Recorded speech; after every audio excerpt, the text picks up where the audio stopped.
하나님 말씀 봅니다. 요한복음 10장 1절부터 5절까지 기록된 말씀.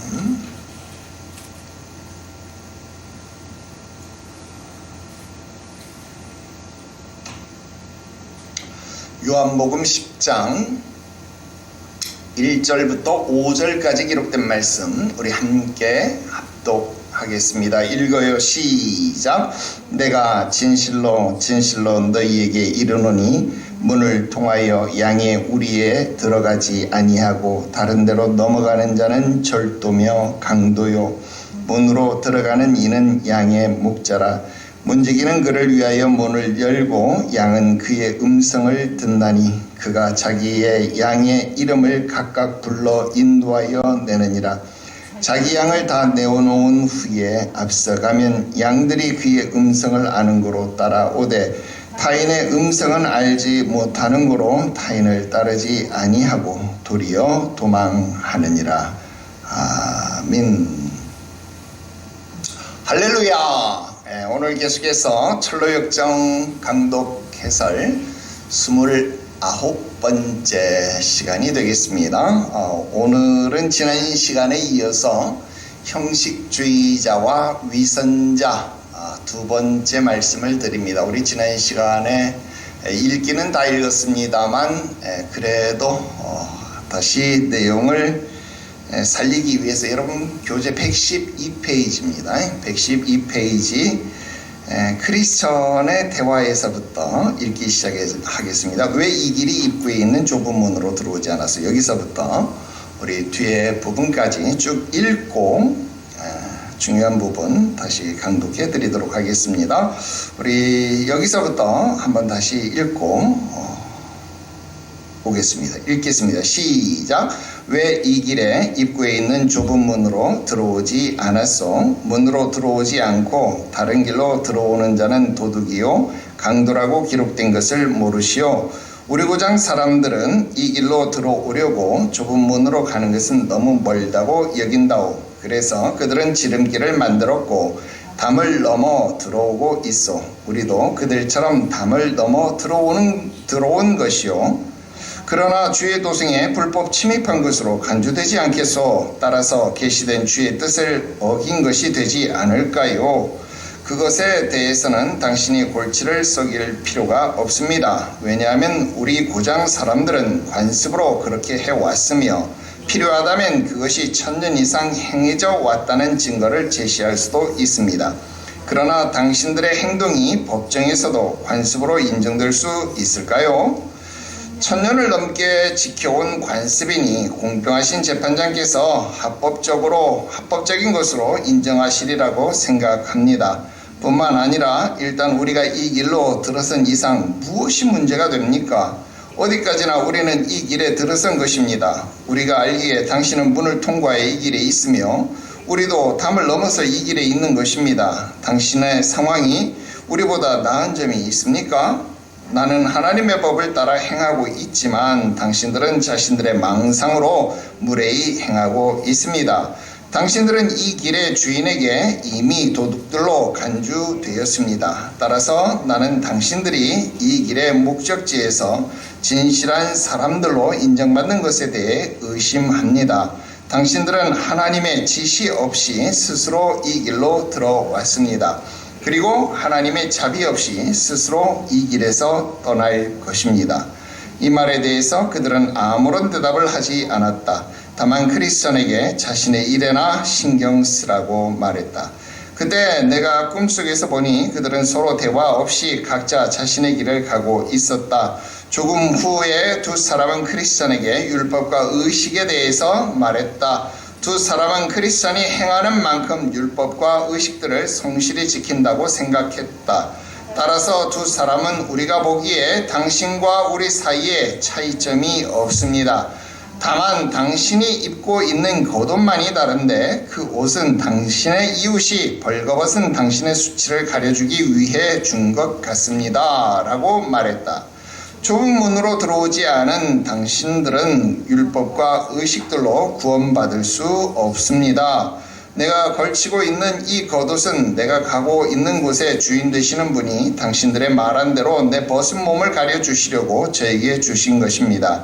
전에 누더기 옷밖에 입어본 적이 없는 나에게 이 겉옷은 나를 향한 하나님의 인애의 증거입니다. 뿐만 아니라 내가 천성문에 도달했을 때 주께서 내 누더기 옷을 벗기시고 주신 겉옷을 입고 있는 나를 알아보실 생각을 하면 커다란 위로를 받습니다. 그리고 당신들은 못 알아보겠지만 내 이마에는 표식이 있는데 이 표식은 내 짐이 어깨에서 떨어지던 날 주님과 가장 친밀한 교제를 나누는 분들 중 한 분께서 붙여주신 것입니다. 한 가지 더 말씀드릴 수 있는 것은 나에게는 봉인된 두루마리가 하나 있다는 것입니다. 나는 여행 중에 그것을 읽고 위로받았고 천성의 문에 도착했을 때 그것을 증거물로 제시하면 틀림없이 문 안으로 들여보내줄 것이라는 말을 들었습니다. 그러나 당신들은 좁은 문을 통과해서 들어오지 않았기 때문에 이 모든 것이 없습니다. 이 말을 듣고 두 사람은 아무 대답도 하지 않았다. 오직 서로 쳐다보며 웃을 뿐이었다. 그때 나는 그들 모두가 올라가는 것을 보았는데 크리스천은 앞서서 걸었으며 그들과 더는 대화를 나누지 않았고 때때로 한숨을 쉬기도 했고 스스로 위로하기도 했다. 또한 크리스천은 빛나는 이에게서 받은 두루마리를 자주 꺼내 읽으면서 기운을 얻었다. 여기까지입니다. 다시 앞으로 돌아가서 우리 중요한 부분들을 한번 점검해 보겠습니다. 먼저 문으로 들어오지 않고 넘어오는 자는 도둑이요 강도라고 기록된 것을 모르십니까? 한 부분의 밑줄을 그어 보겠습니다.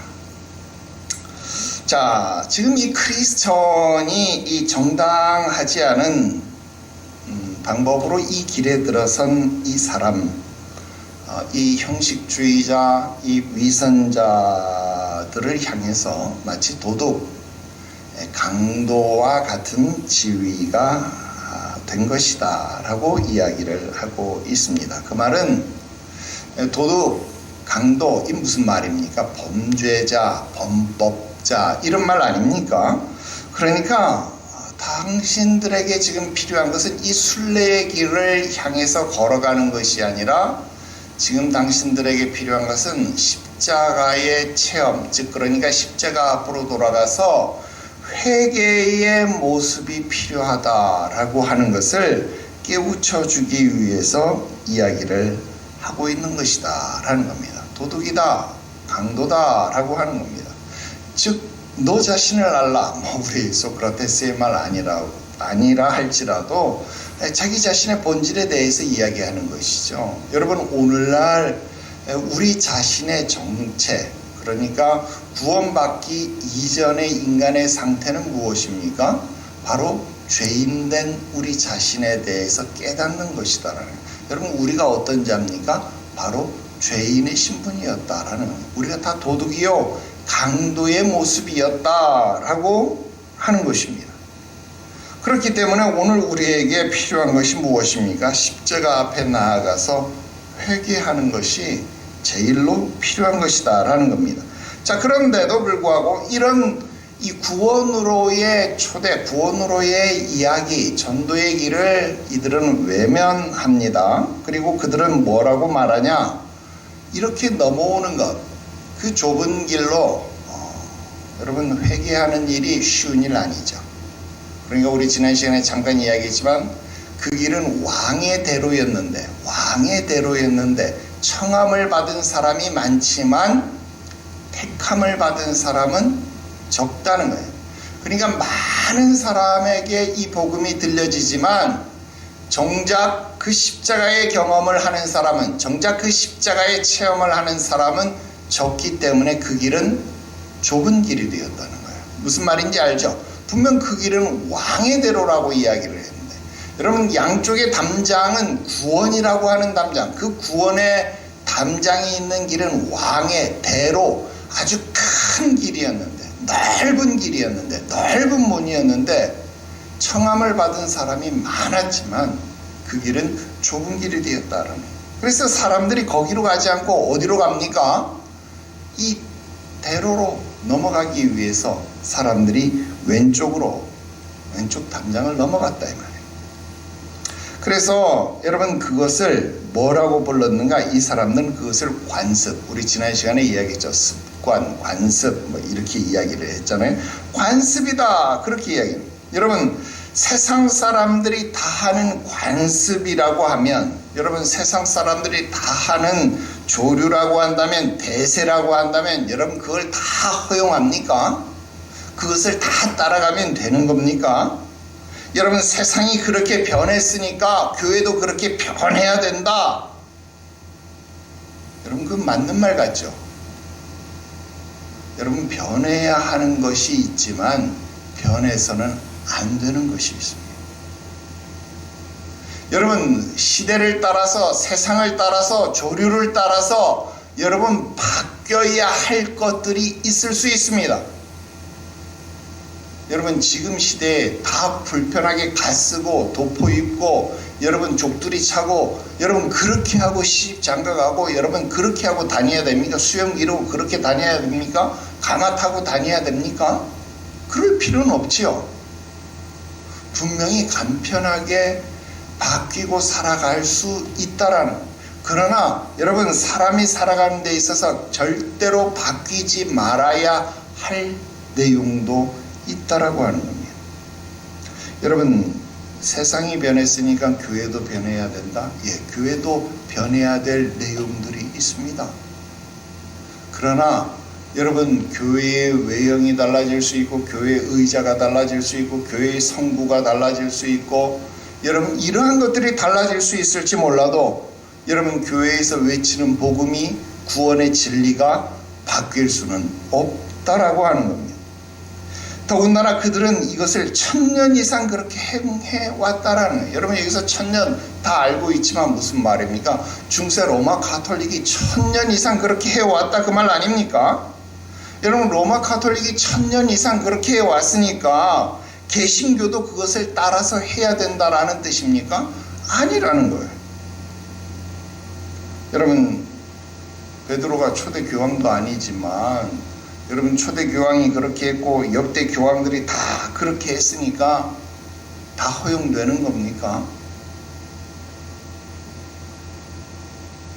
특별히 오늘날 교회에서 형식주의자, 위선자들을 양산하는 방법, 양산하는 프로그램들이 점점 정교해지고 다양해지고 있다는 거예요.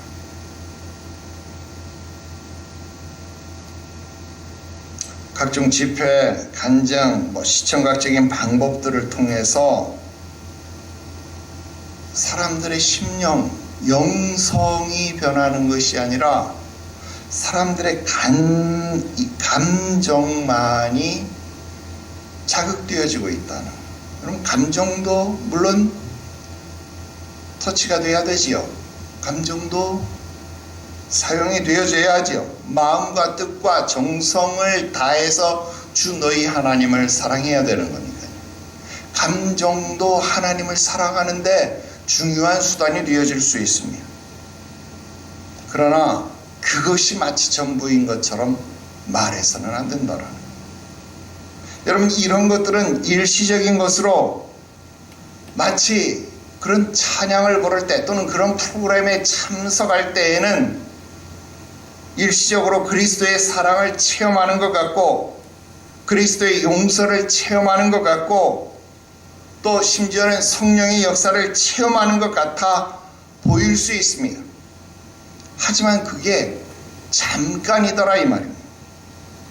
감정이 움직이고 작동할 때 뿐이더라 하는 겁니다.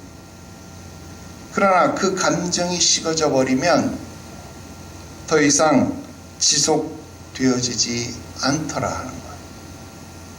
이게 참 맹점이 아닐 수 없다 하는 겁니다. 자, 좀 더 내려가서 보겠습니다. 자, 당신은 문을 통과해서 이 길에 왔고 우리도 담을 넘어서 이 길에 와서 당신과 우리 사이에 도대체 차이점이 뭐냐? 똑같은 길에 있는 것 아니냐? 결과적으로 똑같은 것 아니냐? 자, 지금 이런 이야기를 합니다. 자, 형식주의자들, 위선자들은 지금 뭐라고 이야기해요? 당신은 좁은 문, 그 당신이 자랑하고 당신이 지금 그렇게 이야기하고 있는 그 좁은 문을 통과해서 들어왔고, 우리는 담장을 넘어서, 천년된 그 담장을 넘어서 지금 들어왔지만 당신이나 나나 지금 어디에 서 있느냐? 우리는 둘 다 교회 안에 서 있지 않느냐? 우리는 둘 다 이 순례길 안에 서 있지 않느냐? 그 말이다. 너나 나나 똑같이 교회 다니고 있는데 뭐가 차이냐나? 그 말입니다. 그렇습니다.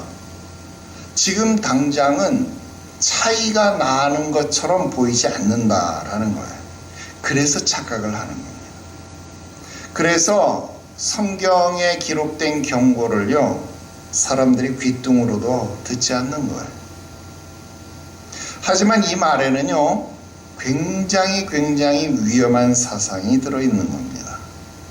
여러분, 우리 보통 하는 말로 뭐로 가도 서울만 가면 된다, 뭐 그런 말, 또 꽁 잡는 게 매다, 이런 말, 그 다음 요번에 누가 그런 말 해요. 검은 고양이든 흰 고양이든 쥐만 잘 잡으면 되는 것 아니냐, 뭐 이런 사상, 이런 식의 말들이 난무한다라는, 일명 이게 실용주의적인 사상이고 실용주의적인 제안이다 이 말이에요. 이게 실용주의, 말 그대로 실제 사용할 수 있는 그런 이념이기 때문에, 그런 사상이기 때문에 우리 실생활에 굉장히 유용해요. 모두가 수긍해요. 모두가 받아들일 수 있는 말들이에요. 그런데 여러분, 이런 실용주의 사상을 교회 안에서, 성경 안에서 무비판적으로 받아들일 수는 없다 하는 겁니다. 여러분, 실용주의 결과를 내는 것이라면 무엇이든지 진리라고 믿는 것, 그게 여러분 철학 시간에 배웠던 20세기 실용주의 철학 사상 아닙니까? 실용적이지 않은 것은 내가 신봉할 이유가 없다는 거예요. 내가 믿을 필요가 없다는 거예요.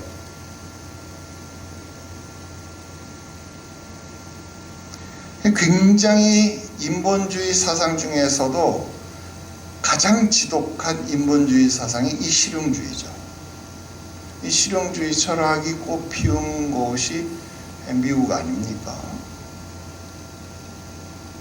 실용주의 교육 노선, 듀이부터 시작해서 굉장히 엄청나죠.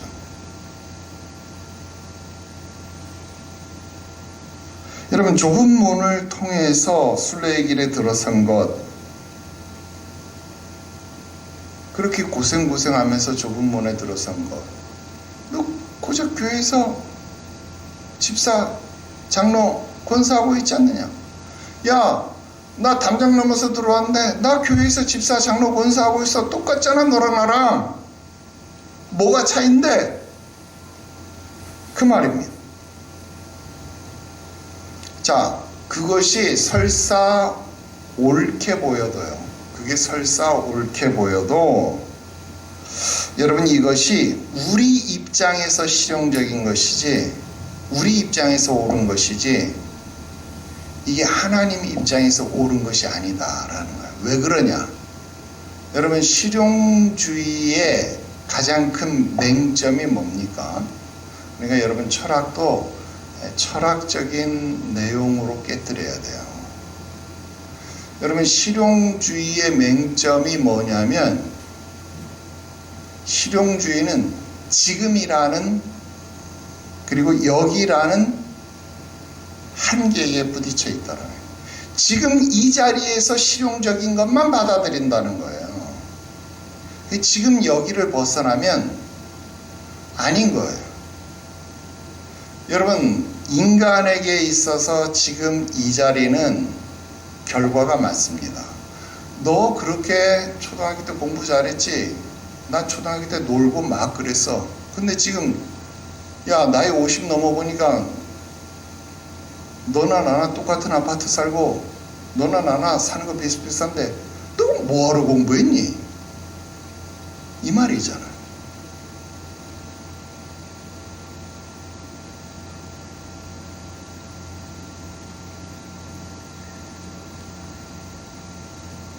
여러분, 이게 지금은 결과로만 보면 그게 똑같을 수 있고 어쩌면 손해일 수 있어 보이는데,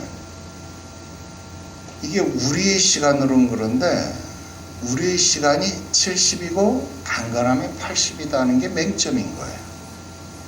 하나님의 시간은 70이고 80이 아니라 영원하다는데 차이점이 있습니다. 그렇기 때문에 이 순례길, 이 교회가 지금 여기가 결과라고 한다면, 여기가 천국이라고 한다면 담장 넘어서 들어오나 좁은 길에서 들어오나 똑같은 거예요. 그런데 하나님 입장에서 보면 여기는 과정일 뿐이지 결과가 아직 아니에요. 그러니까 마태복음 13장 29절 30절에 뭐라고 말합니까? 주인이 이르되 가만히 두어라.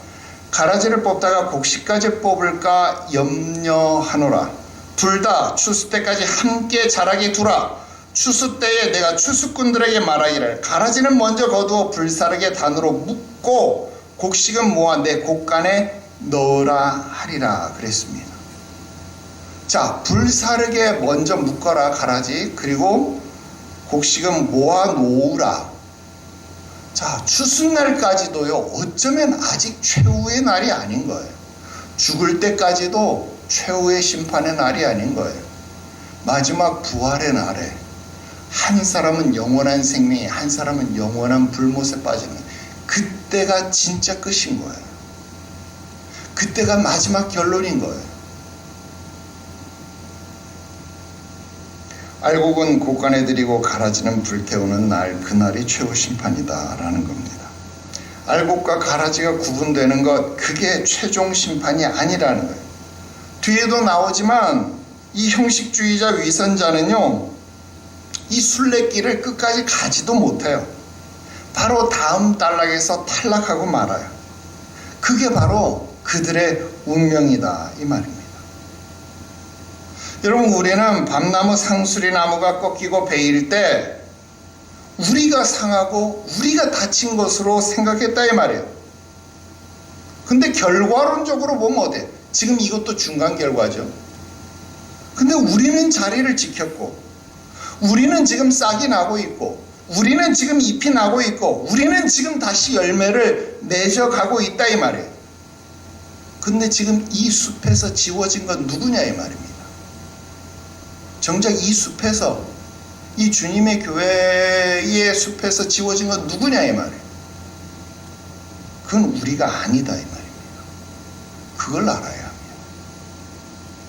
여러분, 오늘날 실용주의는요, 교회 안에 너무도 쉽게 팽배해 있습니다. 특별히 이 교회 성장이라는 미명 아래 비성경적인 방법을 사용해서라도 이 결과만 나타나면 그게 하나님의 뜻이라고 주장한다 이 말이에요. 근데 불법을 행하는 자들아 내게서 떠나가라. 내가 너희를 도무지 알지 못한다. 주님이 그렇게 말씀하실 것을 두려워할 줄 알아야 합니다. 여러분, 나도 목회 초년 시절에요. 나도 목회 초년병 시절에 신년도가 되면요, 잘 준비해서, 굉장히 열심히 준비해서 신년 말씀 뽑기 이거 나 했습니다. 근데 나중에 목회 연차가 깊어지고 신학을 공부하고 신학이 깊어지면서 이게 잘못되었음을 깨닫게 되었다라는 거예요.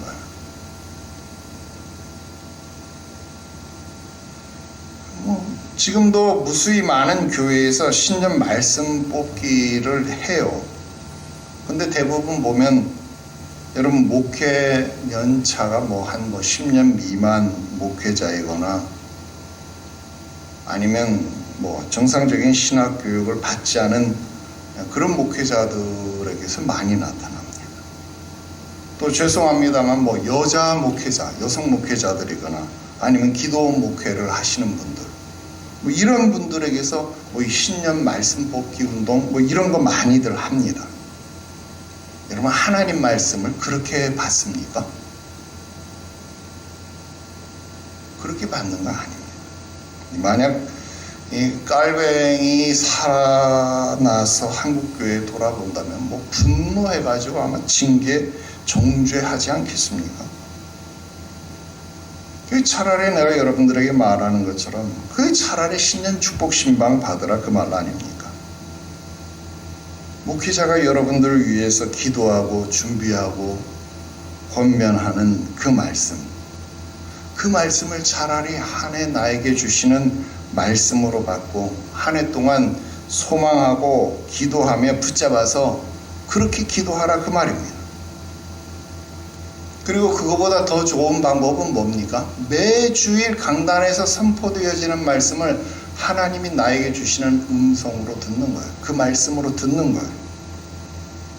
만약 삶에 문제가 있고 힘든 일이 있어서 주의 음성이 필요할 때는 어떻게 하는 거예요? 성경에 그렇게 나와요. 너희 중에 고난당한 자가 있느냐? 저는 교회의 장로들을 청할 것이요. 병든 자가 있느냐? 교회의 장로들을 청할 것이요. 여러분 목회자를 청해서 신방을 받는 거예요. 그리고 주의 말씀을 듣는 거예요. 그래서 예배를 드리고 그때 주시는 말씀에 귀를 기울이는 그런 신앙 가져야 합니다. 여러분 중국 이 도교 사상에 보면 그 도교 사원에서 보면 그 점치지 않습니까? 그 점치는 게 이 점통에 이 주간에다가 이걸 써놔요. 말씀 같은 거 써놔요. 이렇게 흔들면 말씀 하나가 툭 떨어져. 그러면 그거 탁 뽑아가지고 그럼 그게 점괘라고 자기에게 준 말씀이라. 이거 도사가 그걸 해석해주면 그 자기 말씀이라고 받아. 이게 뭐 하는 짓입니까? 목사님 성경에 제비 뽑는 거 있잖아요. 그래서 여러분 말씀도 제비 뽑으라고 성경에 나와 있습니까? 여러분 나도 목회 초년 때 이거 했다니까요. 나도 나중에 이거 엄청나게 회개했어요. 그리고 나 신학교에서 강의할 때마다 신학생들 앞에 말씀 뽑기 하지 말라고 그렇게 외치고 다니는데도 아직도 이 말씀 뽑기가 한국교회에서 성행하는 거 보면 정말 가슴이 아프습니다. 너무너무 아프다.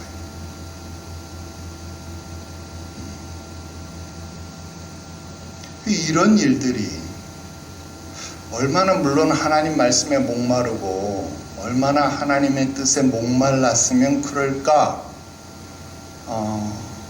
마음은 이해가 돼요. 마음은 이해가 되고 또 그러한 것들을 충족시켜주지 못하는 이 얇은 목회자의 영성 때문에 거기에 편승하는 목회자의 그런 모습들 안타깝죠. 안타까운 거예요. 그런데 그렇게 해서는 안 된다라는 거예요. 자, 그 밑에 봅시다. 이 크리스천이 말합니다. 나는 하나님의 법을 따라 당신들은 자신들의 망상으로 무례하게 행하고 있다. 그렇게 말합니다. 여러분 지금 이 크리스천이 가지는 당당함이 보입니까?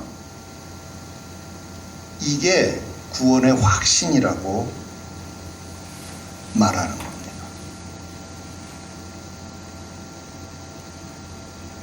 여러분 십자가의 체험을 경험한 사람만이 가질 수 있는 가장 확실한 담대함이 바로 이 담대함입니다. 나는 하나님의 법을 따라서 지금 행하고 있다. 얼마나 당당한 겁니까? 지금 이 길에 담당을 넘어온 당신들은 지금 무례한 일을 행하고 있다는 거예요. 크리스천도 어깨에 지금 짐이 없습니다. 담장을 넘어온 그들도 어깨에 짐이 없습니다. 똑같이 순례의 길에 서 있습니다. 그러니까 지금 전부 다 똑같은 모습을 하고 있잖아요. 근데 지금 그 사람들, 그 두 종류의 사람들에게는 근본적인 차이가 있는 거예요. 법을 지키는 자의 당당함과 무임승차한 사람의 불안함의 차이가 보인다라는 겁니다. 여러분, 이건 경험해 본 사람만 알 수 있는 겁니다. 가진 자가 갖는 여유로움, 못 가진 자가 가지고 있는 조급함. 그렇게 되면 여러분 좀 이해가 됩니까? 그렇습니다. 바로 그런 근본적인 차이가 발생한다는 거예요. 여러분, 믿는 사람, 지금 크리스찬도요, 신앙생활에서 낙심합니다. 낙심해요. 이제 앞으로 우리 이 철로역정 계속 공부하지만 앞으로 내용 속에서도 우리가 보게 될 겁니다. 이 크리스찬도요, 낙심을 해요. 하지만 바울이 고린도후서 4장 7절 9절에서 말한 것처럼 우리가 이 보배를 질그릇에 가졌으니 심히 큰 능력은 하나님께 있고 우리에게 있지 아니함을 알게 하려 함이라. 우리가 사방으로 우겨쌈을 당한다 이 말이에요. 그런데 우리는 쌓이지 않는다. 답답한 일을 당하여도 낙심하지 아니한다. 답답한 일 당합니다. 세상 살면서. 박해를 받아도 버림받지 아니, 박해받습니다. 예수 믿고 다 잘되고 다 축복받고 다 온전해지는 것 아니에요. 박해받아요. 거꾸로뜨림을 당하여도 망하지 아니하고 거꾸로뜨림 당합니다. 잘 나가다 넘어지고요. 잘 나가다가 배신당하고요. 잘 나가다가 공격당하고요. 그런 일 비일비재하다는 거예요. 여러분, 낙심할 수 있습니다. 힘이 들 수 있습니다. 괴롭힘을 당할 수 있습니다. 여러분, 때로는요, 죽고 싶을 만큼 괴로울 수도 있습니다. 그런데 바울이 뭐라고 말합니까? 그러나 우리를 사랑하시는 그리스도 예수로 말미암아 어떻게 된대요? 넉넉히 이긴대요. 넉넉히 이긴대요. 왜? 우리는 그가 주시는 무엇을 받은 사람? 구원을 받은 사람. 뒤에도 이야기하지만 우리는 그가 주신 옷을 입었잖아요. 그러니까 이 옷을 알아봐 줄 그분만 생각하면 얼마나 큰 위로를 받는지 모른다 이 말이에요. 흔한 말로 우리가 돈이 없지 가오가 없냐 이런 말 아닙니까? 내 인생에 편안함이 없는 것뿐이지 내 인생에 그 누구도 빼앗을 수 없는 평안이 있다 이 말입니다.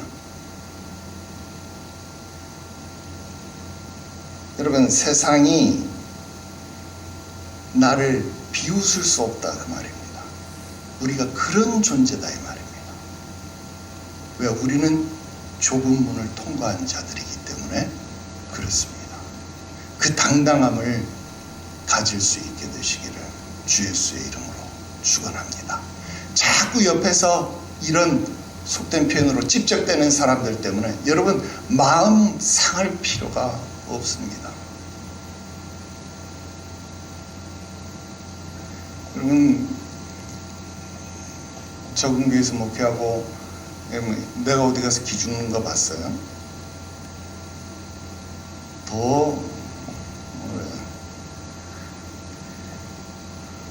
여러분도 그렇게 되시기를 바랍니다. 구원받은 자가 갖는 당당함입니다. 자, 그 다음 볼게요. 시간 다 돼가네요. 당신이 입고 있는 이 겉옷, 그것만 나하고 당신하고 다른 것 같다. 여러분, 이 형식주의자 위선자들은요,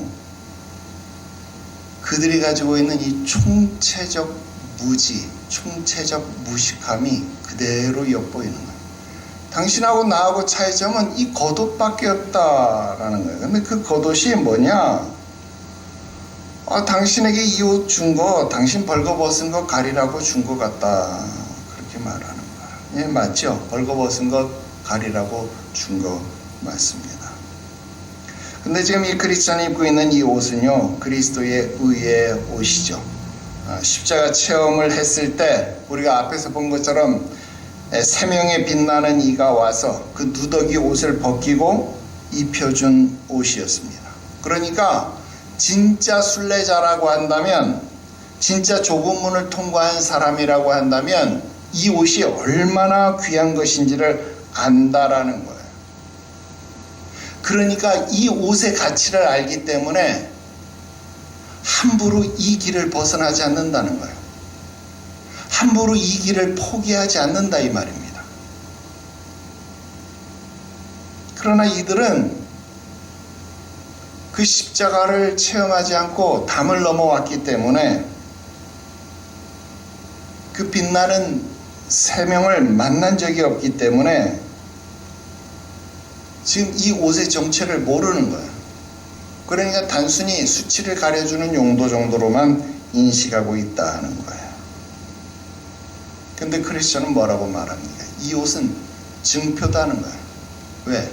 그가 입혀준 옷이기 때문에 그는 이 옷을 보면 나를 바로 알아보실 것이다 라는 겁니다. 그렇습니다. 자기의 목숨을 십자가에 내어주시고 그 피로 정결하게 하신 세마포 옷입니다. 그러니 그 피 묻으신 옷을 못 알아보실 리가 없다라는 거예요. 당연히 우리를 알아보시죠. 그러니 이 사실을 안다면 당연히 큰 위로가 될 수밖에 없습니다. 자, 이제 얼마 안 남았어요. 그 다음 내 이마에 표식이 있다. 또 그 밑에 나에게 봉인된 두루마리가 하나 있다. 그렇게 말합니다. 자, 이들의 무지함은 옷만 구분하지 못하는 것뿐만 아니라 보이지 않는 이마의 표식 그리고 봉인된 두루마리도 모른다는 것에서 여실하게 드러납니다. 자, 옷은 드러났다는 거. 옷은 겉에서 눈에서 보이는 거니까 발견할 수 있었어요. 그 정체는 몰랐지만. 근데 이마에 있는 표식은 알지 못했다라는 겁니다. 근데 이 모든 것, 이 세 가지는 어디서 받았어요? 십자가의 체험에서 받은 것이다라는 겁니다. 그렇기 때문에 이것은 천성문에서 중요한 증거물이 된다 하는 겁니다. 자, 크리스천은 지금 형식주의자 그리고 위선자의 다른 점에 대해서 이야기를 하고 있습니다. 자, 그들의 잘못된 믿음, 거짓된 믿음 때문에 그들은요, 지금 하나님의 언약의 인치심도 모르고 언약의 말씀도 모르는 거예요. 자, 그들이 지금 똑같은 길에 있다 그랬잖아요. 순례길에 있다 그래요. 아까 우리가 순례길을 뭐라 그랬어요? 똑같이 너나 나나 똑같이 교회 안에 있다 그랬잖아요. 자, 그러니까 종교적 형식을 통해서 그들과 내가 똑같은 믿음의 행위를 해. 똑같이 예배드려. 똑같이 기도해. 똑같이 성찬에 동참해. 자, 무슨 말입니까? 하나님이 우리에게 주신 은혜의 방편에 그들도 동참하는 말씀, 기도, 성찬 이게 뭐예요? 은혜의 방편이잖아요. 우리에게 하나님이 자신의 은혜를 주시는 은혜의 방편에 크리스찬도 동참하지만 형식주의자, 외식자도 위선자도 여기에 동참한다 이 말입니다. 자, 그런데 크리스천은 말씀을 들어도 기도를 해도 성찬을 참여해도 여러분 여기에서 은혜를 체험할 수 있어요. 하나님이 주시는 은혜를 누린다 이 말입니다. 큰 위로를 받는다 이 말입니다. 그런데 지금 형식주의자와 위선자는요, 뭐를 못해요? 말씀을 들어도 은혜를 받지 못하는 거예요. 기도를 해도 응답과 교제를 나누는 은혜를 누리지 못한다는 거예요. 성찬에 참여해도 여러분 자기를 살피고 그 후에 이 떡을 먹고 이 잔을 이렇게 하면 뭔데? 자기의 죄를 먹고 마시는 거죠. 즉 성찬에 참여하면 참여할수록 이들은 뭐예요? 자기의 형식, 자기의 위선을 먹고 마시는 것 뿐이다 이 말이에요. 그래서 그리스도와의 영적 교제에 이르지 못하는 불행을 반복할 뿐이다 라는 겁니다. 자, 마지막 보겠습니다. 마지막 줄에 이 크리스천은 두루마리를 자주 꺼내 읽으면서 기운을 얻었다. 여러분 계속 강조되는 거지만 말씀은요, 우리에게 은혜를 받게 하는 은혜의 방편, 은혜의 도구입니다. 여러분 이것을 받아만 놓고 두루마리를 받아만 놓고 사용하지 않는다면 그것 정말 어리석은 일 아닐 수 없죠. 여러분 교회가 영적으로 강력하면요, 형식주의자 위선자가 발붙일 곳이 없습니다. 그러나 교회가 영적으로 느슨하고 오류에 노출되어 있으면요, 교회의 형식주의자 위선자가 더 많이 들어옵니다. 그렇게 되면 교회는요, 경건의 능력, 비밀을 잃어버리게 되고 세상에 대해서 빛과 소금의 역할을 하지 못해요. 그래서 이런 교회가 많아지면 많아질수록, 이런 형식주의자 위선자들이 많아지면 많아질수록 교회는 어떻게 되는 거예요? 세상에 힘이 약해지고 악이 창궐하게 되어져서 교회가 부흥하는 것 같은데 형식주의자 위선자만 많아져서 결국 교회 안에 분쟁만 많아지고 있다는 거예요. 어때요? 지금 여기서 뭐라고 말하면, 이 두 사람들이 왔는데 서로 아무 말도 하지 않고 서로 각자의 길만 가고 있었다. 율법과 의식에 대해서만 이야기를 하다가 이야기도 하지 않고 결국 앞서가고 뒤로 가고 이런 것만 보았다. 더 이상 대화를 나누지 않았다. 때때로 한숨을 쉬기도 했다. 결국 스스로 위로를 받을 수밖에 없었다. 여러분, 교회가 날마다 분쟁이 가득하고 어려운 것이라면 이제라도 돌이켜야 합니다. 말씀으로 돌아가야 합니다. 성령의 기운을 받아서 새롭게 되어야 합니다. 그래서 배우고 확신한 일에 거해야 되는 것, 여러분 또 기억하시기를 주 예수 이름으로 축원합니다. 오늘 여기까지 공부했습니다. 기도하겠습니다. 거룩하신 하나님 아버지, 은혜를 감사합니다. 오늘 우리에게 주 예수 그리스도의 대속하신 보혈이